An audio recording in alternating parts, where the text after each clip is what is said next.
જય શ્રી કૃષ્ણ। આજે આપણે સબ્યસાચીવાળું જે મેં બ્લાઉઝની તમને કટિંગ કરાવ્યું છે, આ જો બ્લાઉઝનું કટિંગ કરાવ્યું છે, આજે આપણે આને સ્ટિચિંગ કેવી રીતના એકદમ સરળ રીતથી કેવી રીતના આનું સ્ટિચિંગ કરાય, જો એવી રીતના સૌથી પહેલાં આપણે પાછળનો ભાગ આપણે જેવી રીતના પાછળનો ભાગ કરી છે ને એવી જ રીતના જ કરવાનું છે। જો એવી જ રીતના જ કરવાનું છે એકદમ। જો આ બે છે, બે મેં જો આમાં પાછળનું ગળું ડ્રો કરી લીધું છે। હવે આમાં સીધા બાજુ મૂકી દેવાનું છે એક ભાગમાં। જો આમ આવી રીતના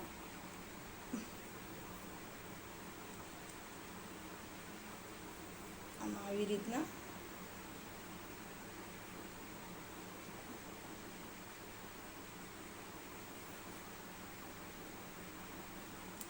આને આમાં સેટ કરીને પછી આમાં આપણે મટકા ગળા કરવાના છે। એકદમ સરળ રીતથી હું તમને સબ્યસાચી બ્લાઉઝ શીખવાડું છું। એકદમ એટલે એકદમ સરળ રીતથી પાછળનું ગળા દોરી બધું એકદમ સરળ રીતથી।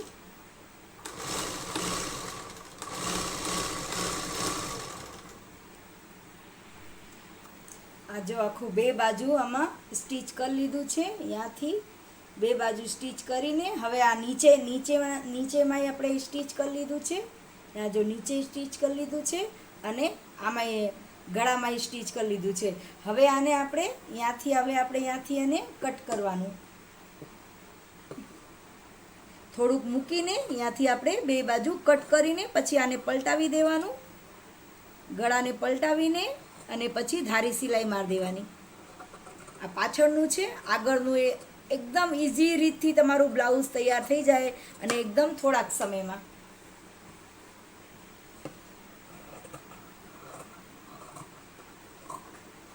નાનું મોટું જે ભાગ હોય એને કટ કરી લેવાનું અને પછી ઝીણા એવી રીતના આમાં કાપ મૂકી દેવાનું।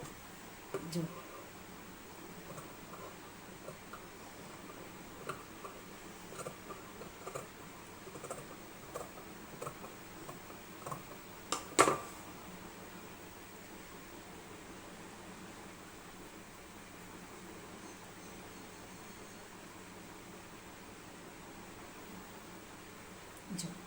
પછી એને એક વખત એમ હોય તો એને પહેલાં પ્રેસ કરી દેવાનું, તમારા પાસે પ્રેસ હોય તો એને એકદમ સરસ રીતે એકદમ પ્રેસ કરી દેવાનું।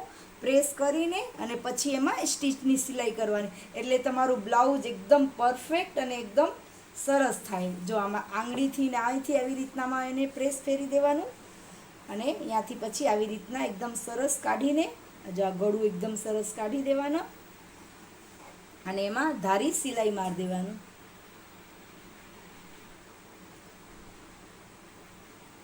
જો આવી રીતના બે બાજુ આવી રીતના પલટાવીને એકદમ હાથેથી સરસ પ્રેસ કરી દીધું છે। હવે આને હવે પહેલાં આપણે ઊંધા બાજુ, હવે આપણે આને ધારી સિલાઈ સીધા બાજુથી મારવાનું છે, કેમ કે એકદમ સીધા બાજુ એકદમ સરસ ફિનિશિંગ આવે। આમાં આપણે ગળું પલટાયું છે તો જો આમાં આંગળીથી સ્ટેચ કરી દેવાનું, આંગળીથી એકદમ સરસ રીતે। જો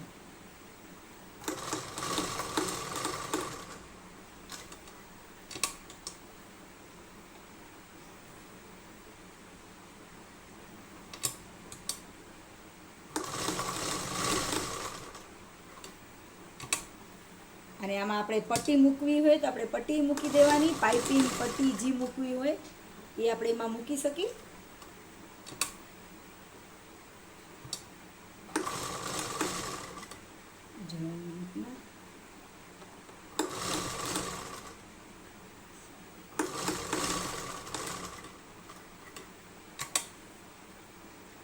પછી આને સ્ટીચ કરી દેવાનું। જો આ થઈ ગયું, હવે આપણે નીચે કમરમાં કરી દેવાનું, એટલે આ બે સરસ રીતે થઈ જાય।